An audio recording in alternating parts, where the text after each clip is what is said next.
Hey everybody, welcome to OnPodcast, the On Microsoft podcast, where we talk about all things Microsoft and all things related to Microsoft. I'm your co-host, Kareem Anderson, and I'm joined with the world's greatest co-host. Arif Bacchus. Yeah, we're here for another week full of news. We also have a special for all you people who follow the site and follow our Twitter. We have a interview with the guest, which is going to be pretty awesome. Hope you guys enjoy that.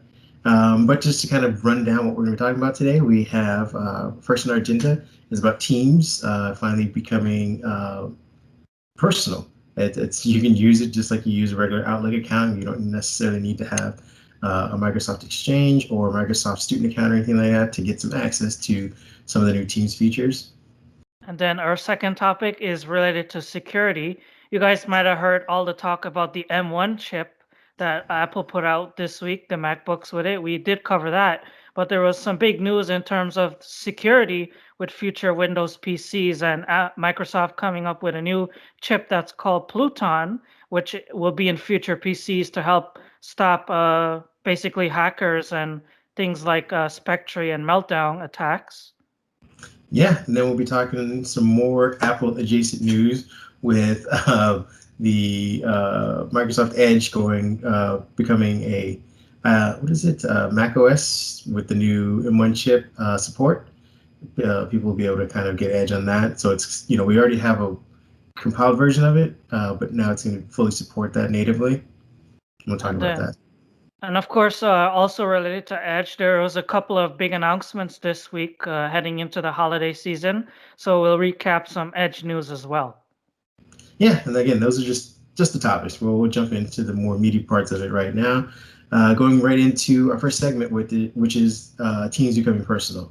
And this is a very personal story, pun intended, because I've been trying to get access to this personal version. It's been a rigmarole trying to get around, figuring out how to download the right one, get access to it, and be able to kind of flip back and forth between what we use here at On Microsoft as our business and work accounts versus what I use as my own Microsoft personal account. And to date, I have been able to replicate what some people on the internet, a handful of people, have been able to do, which is actually download the install and be able to switch accounts. So far, every time I do it, I'm driven right back to my business account. I don't know about you, or if you've gotten a chance to do it. I mean, I think we were chatting with Laurent in the chat this morning, and he said he had the same issue you did. But I was able to do it through the web. I believe if you go to teams.microsoft.com/live or something like that. But the website that they're using to get personal accounts to work through Teams, that has the live URL in it. And if you do that through the web, you'll be able to get your personal Teams on the web. But as for the app, yeah, so far it's pretty much what Kareem has said.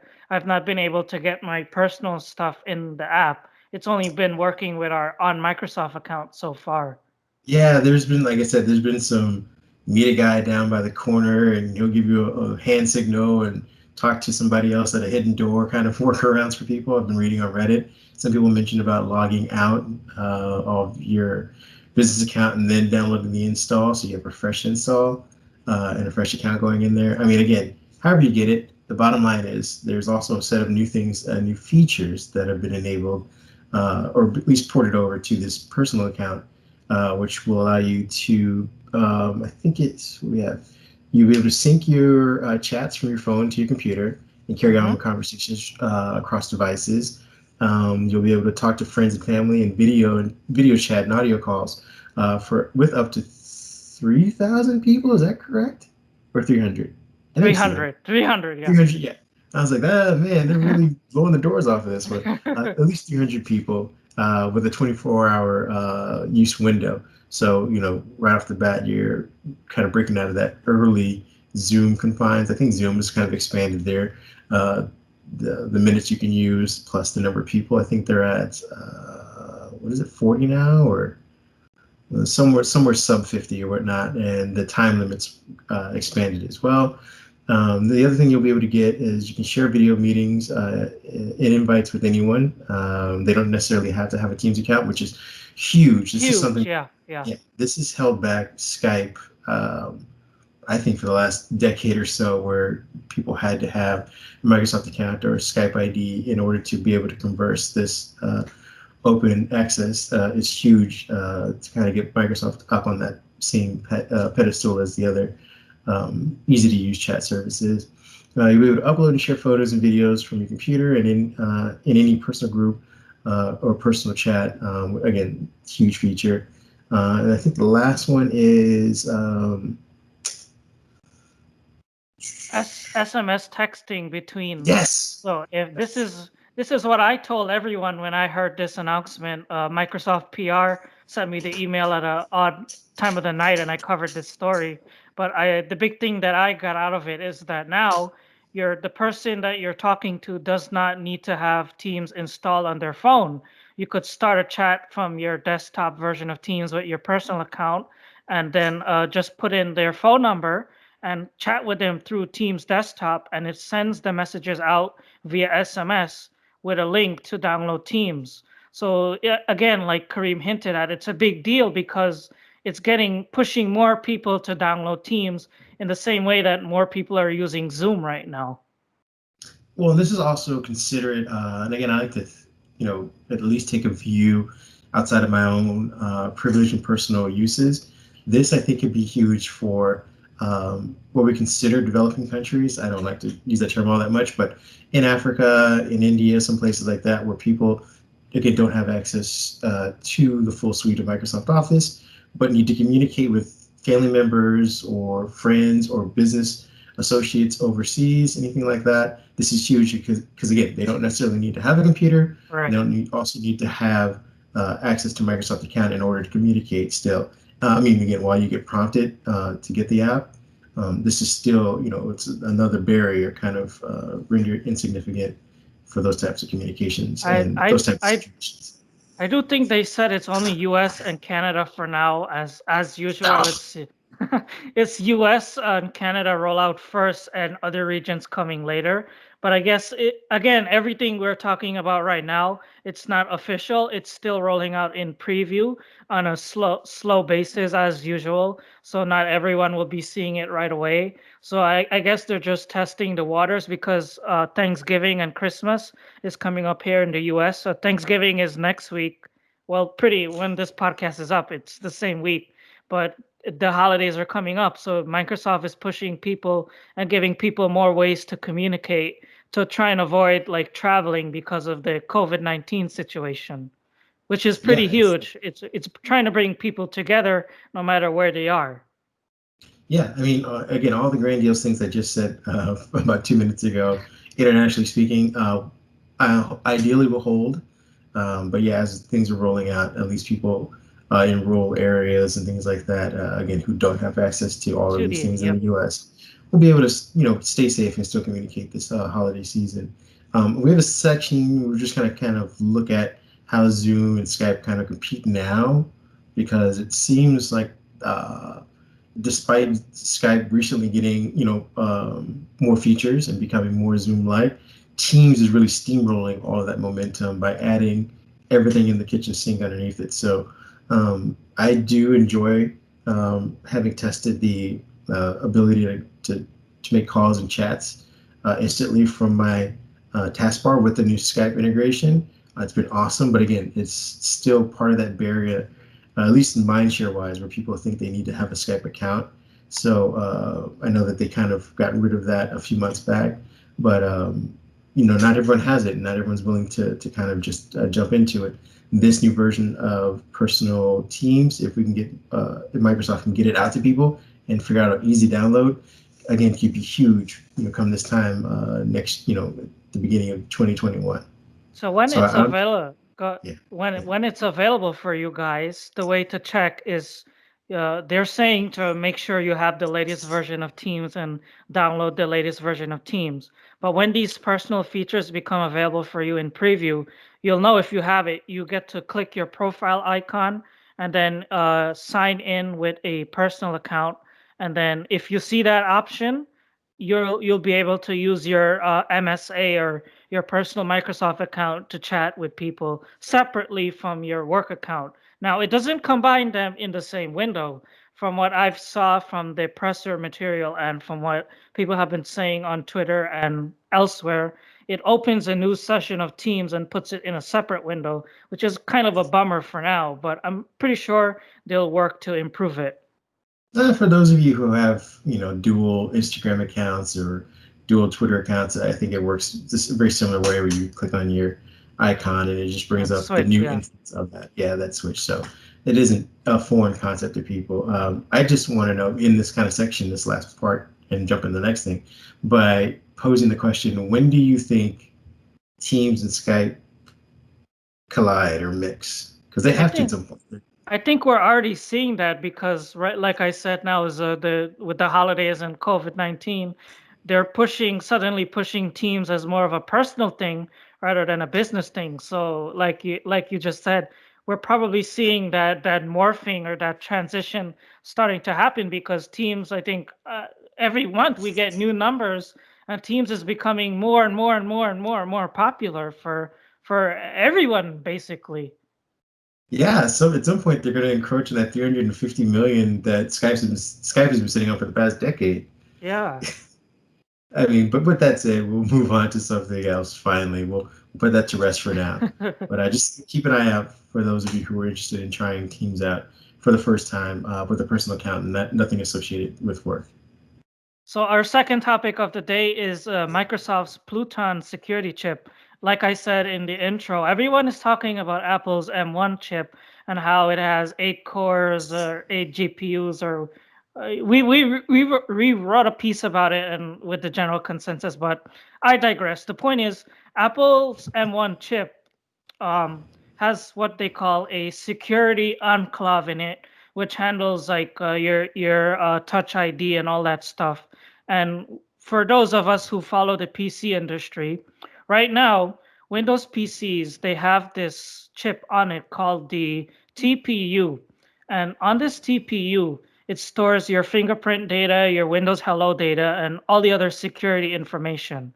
But the TPU and the CPU are two different parts, and they often have a gap or a bridge between them that hackers are able to leverage to try and physically get into your computer and steal your personal information. Well, with Project Pluton, Microsoft is aiming to eliminate that gap and put a security chip directly onto the CPU die to help make your computer more secure. Yeah, and Arif just went through a lot of technical stuff, which is always appreciated. I'm going to see if I can just offer a little bit of historics and kind of an overview. As he was mentioning, the M1 and Apple Silicon do have something. There's something I think introduced in the iPhone 7 or 8. Was there, or no? Yeah, I think it was. Anyway, it was the T2 chip essentially that Apple kind of glorified a few years back, and this is what Project Pluton aims to be at. It's this Yep. security chip that kind of houses everything, but with a bit of a twist because Apple does everything on device essentially because they only have a handful of configurations they need to be concerned about and a single OS. This Pluton chip basically is trying to accommodate part of that by putting everything on the die itself, but also leveraging the cloud in order to make it accessible to OEM partners, to other types of Internet of Devices software and development. So there's a possibility because I think recently the T2 security chip ran into some issues security-wise, and they found a flaw that basically renders what the T2 chip was designed to do, renders it null and void. So, and the way that Microsoft is designing their current Pluton chip, they can run into the same issue. Beyond that, what this actually does is it allows AMD, Qualcomm, and Intel, access to this new form of security to again prevent things like you said, Spectre, Meltdown. This Pluton chip isn't new. I'm assuming this version will be new, but it isn't a new concept. This is something that was designed for the Xbox back in 2013. Yep. To prevent people from being able to hack the system and kind of run any game or store anything like they wanted on that. So this is kind of going back to that architecture and design and bringing it forward about 7-8 years. The other thing that people were hoping that would happen with this is, and again, this is the historic. This was born out of I forget the name of the company that Microsoft basically dissolved back in 2006. It was a security company that was within Microsoft itself, and it wasn't a revenue generator. I think it was TWC or something like that, but it was a huge company and it ran a lot of agenda. What Microsoft did was in 2006, I think it was, they basically dissolved it, broke it up into two separate companies within Microsoft itself, and now they're all working towards one goal in Windows. So again, this is basically a project that is almost, I don't know, close to 20 years in the making for them to finally get there. And we'll have to see how fast Microsoft and Intel and its other partners, AMD and Qualcomm, can iterate on this. The other benefit too, I don't know if you mentioned this, was aside from being pretty secure, more secure than it's been for Windows users, is firmware updates. Right. You This want to is get into how. that? Yeah. Yeah, no, I'll let you do it. You're the more technical. Yeah, I'm the techno geek. So Yeah. I did write a piece for my other publication, which basically talked a little bit more about the security side of it. But I'll summarize it here for you guys. So part of the problem that we had with Spectre and Meltdown is that after these security flaws were discovered, Intel, AMD, and Qualcomm. I don't think Qualcomm was directly impacted though, but Intel and AMD, they patched their chips to avoid these security issues. And part of the problem with patching the chips is that you needed to go through vendors, you needed to download things from all over the internet to get it fixed, to avoid having your PC be insecure and protected from Spectre and Meltdown, right? So with the Pluton chip, Microsoft is using I think it's called a cloud to chip approach, no, chip to cloud approach for security updates. So like you could go to Windows Update and update the firmware for your processor or for your chip, and keep yourself more up to date, and it's all automatic, and keep yourself protected from any security threat that Microsoft finds. And the entire infrastructure will be handled by Microsoft itself, which makes things even more secure. Yeah. And I don't have much to say that. I mean, you explained it pretty well. I wanted to make some corrections in case anybody in the chat or anything like that, are listening to this and know these exact times. I was wrong. TWC stands for the Trustworthy Computing Org that was within Microsoft. It was bonded with, what is this? Another smaller, the LCA group within Microsoft in 2004, it looks like, and then reorg happened in 2014, and that's when they broke up the two. So again, 2014 is when TWC kind of went away, but this project again has kind of been going all the way back to a Bill Gates memo back in 2002, talking about the necessity for security and kind of how Microsoft decided to really take security seriously in a way that they hadn't done in the 90s, and which led everyone to the big jokes about how vulnerable Windows is, things like that. So again, I apologize for the misinformation earlier. Just wanted to correct it now. Well, when Microsoft eats up these companies left and right, I can't blame you for forgetting the exact history or the exact name of things. So, yeah, you're not alone. But I mean, above all else, I'm very excited to see this again. It's not as glamorous as the M1 and its speeds and reads and writes and battery life, stuff like this. But this is, I think, a huge moment for Microsoft and its partners, and just again reassuring security is top of the mind for its enterprise customers and it's just casual users.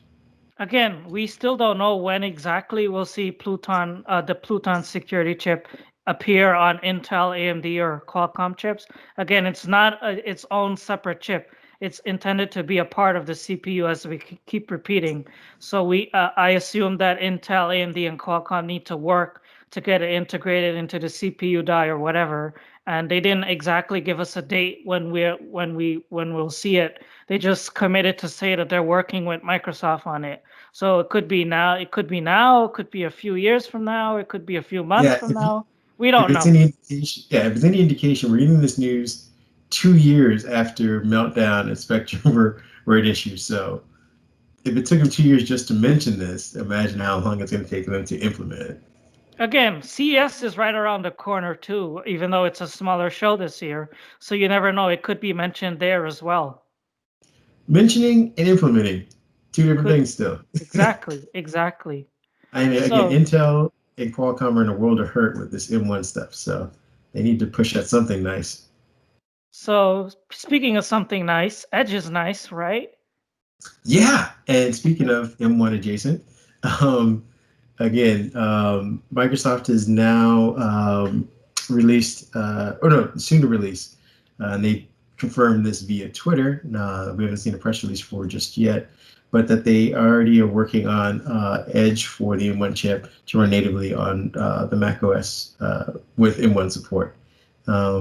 Again, They Windows or Edge on um, ARM PCs has already been compiled and was done, was it last year?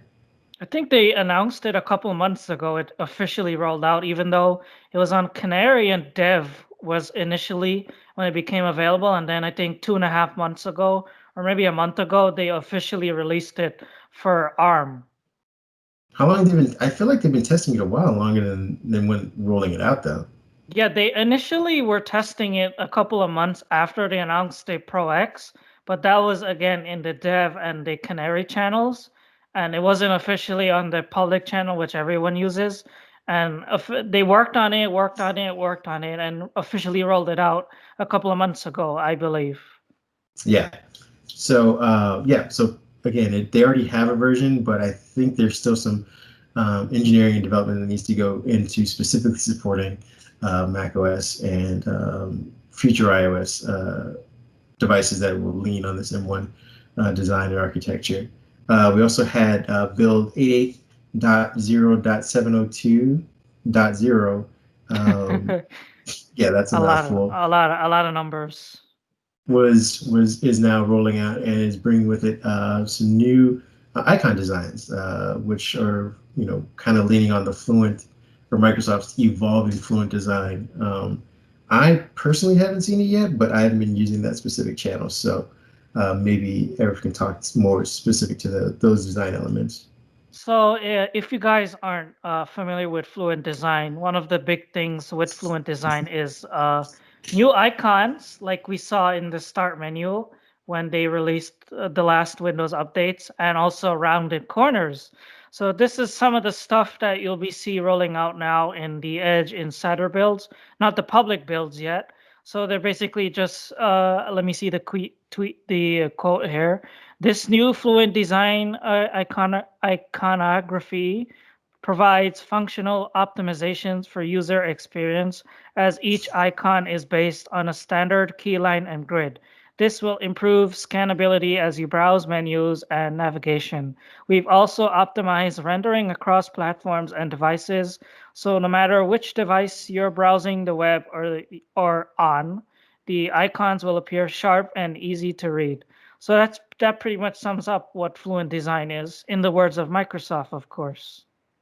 Yeah, and then one other thing to note is that Edge Dev and Canary are getting, or people who are using it should start seeing history syncing features roll out to the browser, which I Which is think, big because they yeah. rolled out Edge almost a year and a half ago, and they didn't have this feature which Google Chrome has had for probably, even Firefox and Chrome have had it for years, and now finally Edge is getting it.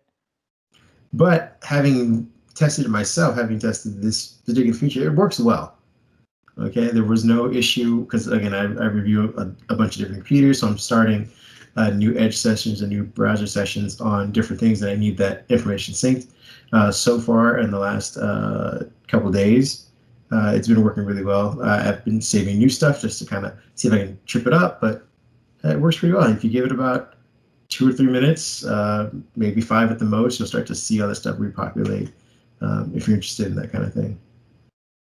Also coming with Edge Dev and Canary is the ability to add text notes on PDFs. If you're the kind of useful if you're a student who downloads PDF versions of textbooks, your inking and your PDF experience is now a lot more clean and concise. Yeah, I was using what was it, Adobe Acrobat or whatever. Yeah. For the longest time because it had a lot of that support natively and it was really easy to use. Now that Edge is going to have it, I can probably get rid of that and not have to use subscription in order to like print out or save versions of my PDF. So this is again another huge thing for people who live their life in the browser. This is just making Edge browser life more convenient for people. And Edge also, a couple of months ago, I think it did surpass Firefox as the #2 browser. So in the world, basically. So Edge is getting some big features and some big updates just in time for maybe eventually one day we'll see it overtake Chrome. Yeah, I mean, the way Chrome is being stingy with their Chrome for Windows on ARM, it's going to have to be because I think they just mentioned as soon as it literally, like I want to say maybe 14 hours after Apple mentioned their M1, they're like, oh, we got Chrome coming out for it.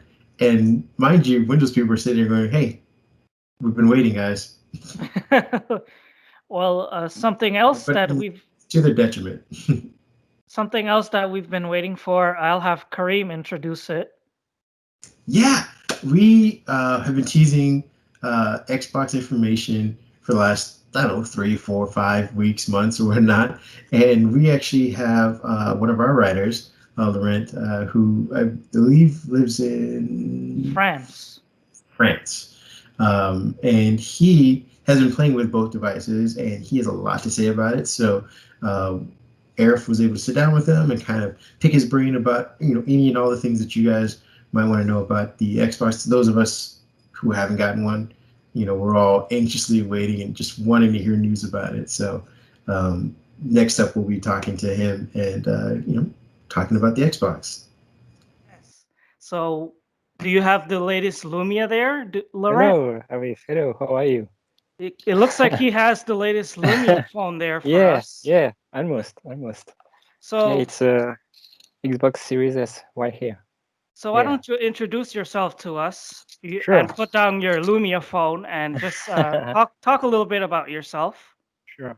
So I'm Laurent, not Lawrence or Laurent, like some people call me. It's a Whoops, French sorry. name. So yeah, I'm French, as you can tell from my accent, and I'm also based in France. How long But, have you been writing for us? Yeah, I've been living the dream, the American dream, for almost 5 years now. So he's been here a while, and you guys probably are familiar with him. He usually covers a lot of our Xbox coverage, and you Right. recently saw his reviews of both of Microsoft's next-gen consoles. So he's no stranger, and this is the first time of what we hope to be many times of him being on our podcast. We'll see about that. I can write in English, but talking for me is more difficult. So I'm happy to just keep writing. It's fine for me. But we'll see. We'll see what happens. So to Okay. get started here, why don't you talk about both consoles? So after using both Series X and Series S, which console's your favorite? Can you summarize it for us in a couple of sentences? I received the Series X nearly a month ago, so I can show it to you. I have it right here. So it's pretty big, but Are you not so sure big. it's not a fridge? No, it's a console, so you can see it here. So yeah, I can hold it with just one hand like that. So it's not so big, And to compare the Series S here. Wow, that looks like it's really, really light. Yeah. I actually prefer this one because Really? it's you can bring it anywhere you want. You can put it in a bag, So it's really like the form factor. So you like Series S more than Series X? For now, I have the Series X on my TV. I have a 4K TV, so it looks pretty good. And the Series S is on my desk near my gaming PC and my monitor. So And I've been using it more because I like having my PC, my laptop, my tablet on my desk when I'm gaming. So I like to have everything around me. So when I need to search something, for me it's more convenient. But yeah, I've been using the Series S more these days. But so I which like both. so you said you play both. So which Yeah, console do you think plays games better, and which console has like most of the next gen features? actually, both consoles support the same feature, like such as quick resume, auto HDR, ray tracing too. But the Series X can run games in native 4K, while the Oh, Series S can only supports up to 2K resolution. But most games right now are mostly 1080p, so there's quite a difference. But the Series S can upscale game in 4K, so which do looks both pretty good too.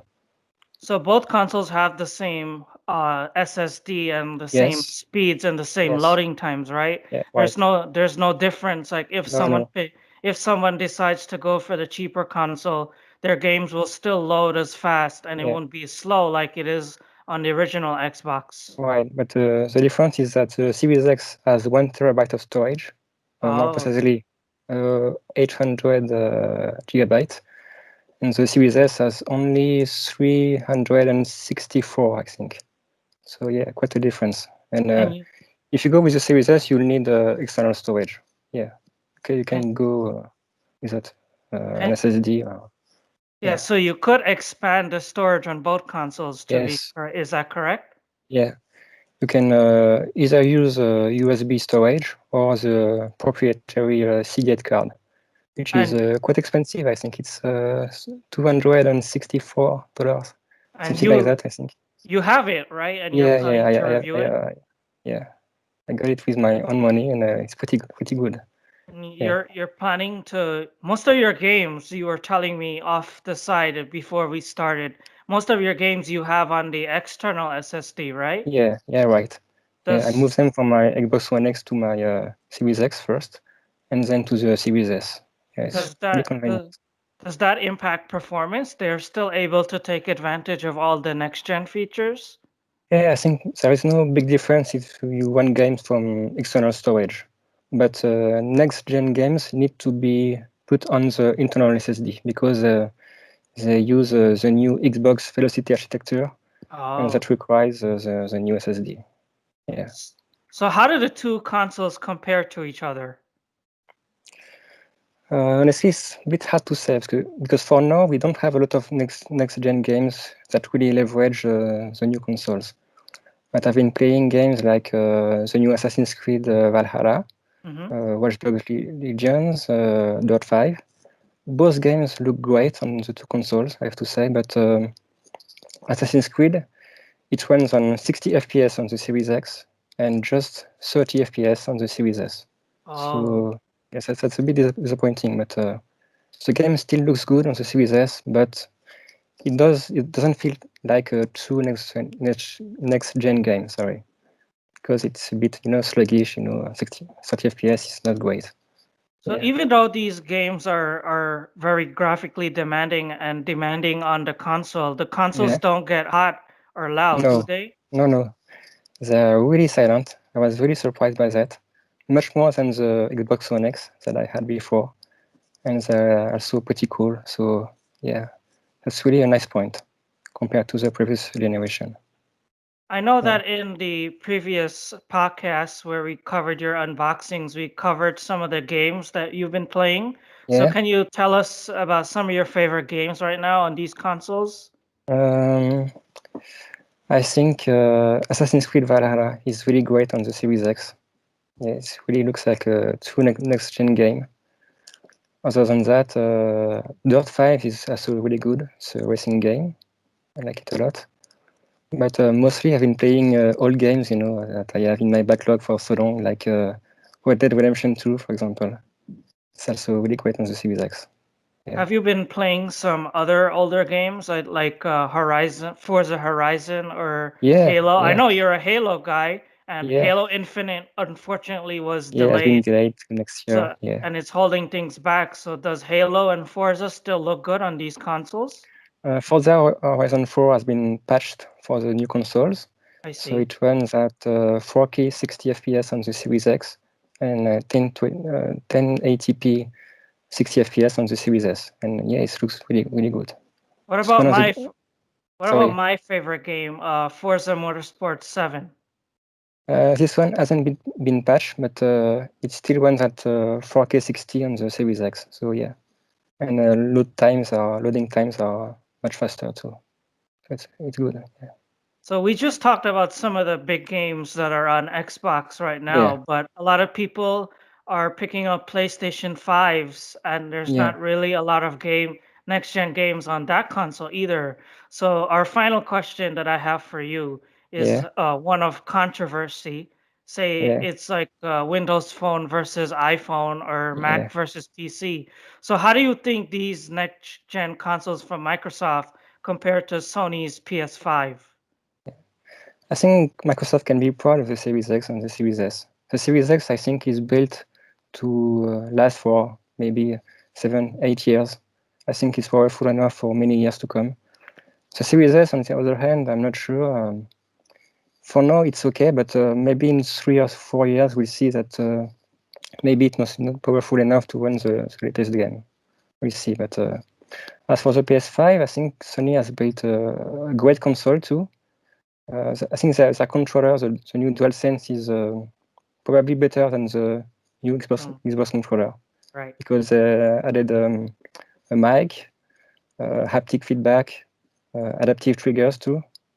And if developers use it, I think it's going to be to make a big difference. But for now, they don't have really a big selection of games, besides Spider-Man. But other than that, yeah, it's pretty much the same games, on two consoles.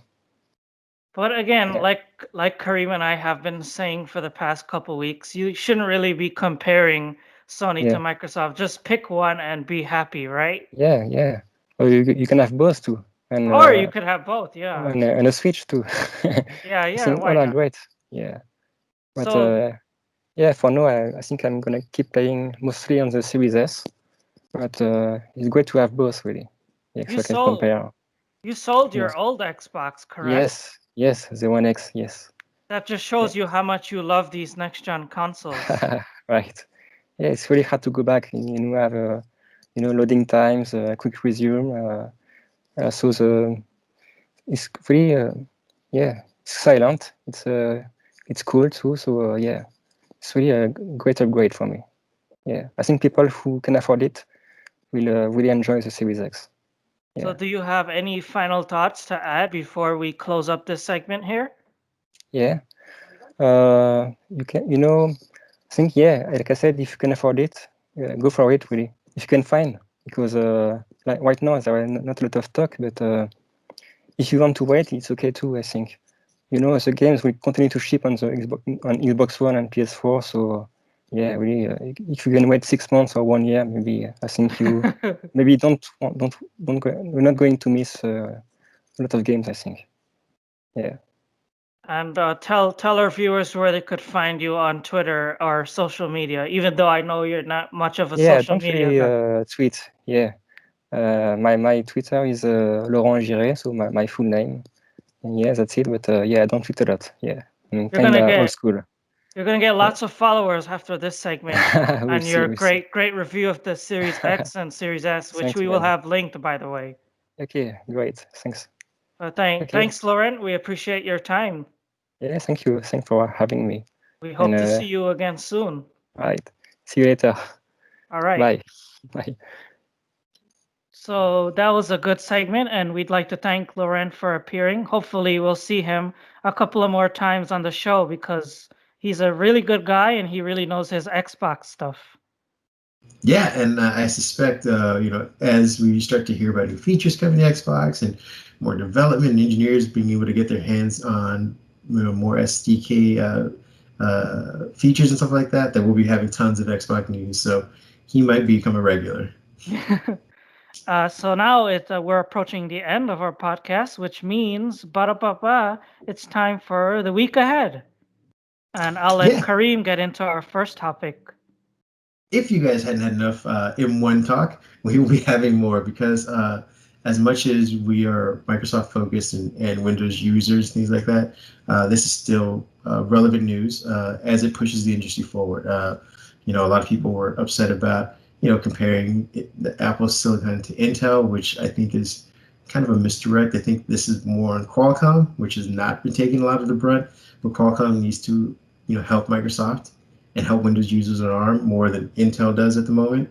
We'll also be talking about 64-bit app emulation. This is part of Microsoft basically figuring out a way to help Qualcomm as well. They're both helping each other, but the emulation layer, as we've seen with Apple's Rosetta 2, is huge. If they can nail that, this could mitigate a lot of that overhead that they're seeing with Qualcomm at the moment. Well, The other thing, there was some big news on the ARM64 front because Adobe announced that they're testing Photoshop for ARM natively on Windows 10. yeah, they waited until after Apple announced it, even though I think they've been working on this for years with Microsoft. But hey, as long as it comes to the platform, who cares? Who gets the credit for it? But yeah, this is huge as far as that's concerned. And then we'll be talking about holiday stuff because again, we have, I think, in the next 3 weeks or so, we have two major holidays in the U.S., which are most of those are centered around shopping. And to that extent, Microsoft is basically offering as many deals as it can for Duos, Series X's, the Pro X, and Surface Pro. There's a ton that they'll be releasing, and there'll be a ton of game stuff as well for those of you still stuck on current gen consoles like myself. So also, it's like Kareem said, it's holiday shopping season. So why not use Edge to help us out, to help you out in your shopping? There's a lot of features in Edge which can help you. Like we've discussed, I think it was a couple of weeks ago in probably our fourth or fifth show where we talked about the collections feature in Edge getting a price checker. So if you're shopping this holiday season for Black Friday and Cyber Monday, be aware that Microsoft is here to help you. If you add a page to collections in Edge, you will get the ability to compare prices for that item across different platforms. And of course, let's not forget Bing rebates, where if you sign into Bing with a Microsoft account and then you do your shopping through Bing Shopping, you'll get cash back if you buy certain items. And also Microsoft Rewards, where if you buy you can run searches on Bing and basically get real money for your searches. Just a couple of reminders heading into the holiday season. Yeah, I've been using the Bing, or I guess now Microsoft Rewards, to get all kinds of stuff.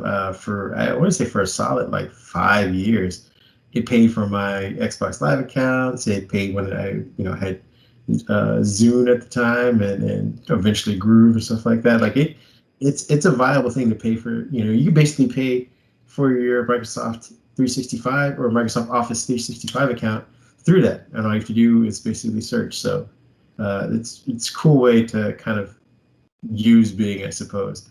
And again, to your Bing's rebate thing, that thing that's been, aside from the collections, it's been a huge thing for me, is being able to go to websites and seeing coupons kind of appear at the bottom of the browser. So you can, get all kinds of coupon codes, coupons themselves, discounts that you may not, either the websites haven't updated yet, or you may not have known about.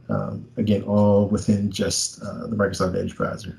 Some great shopping tips from on Microsoft for the holiday season. Yeah, again, if you have the money, do it. If not, don't worry about it. I think that's our last topic for the week ahead, unless you have any final thoughts to add.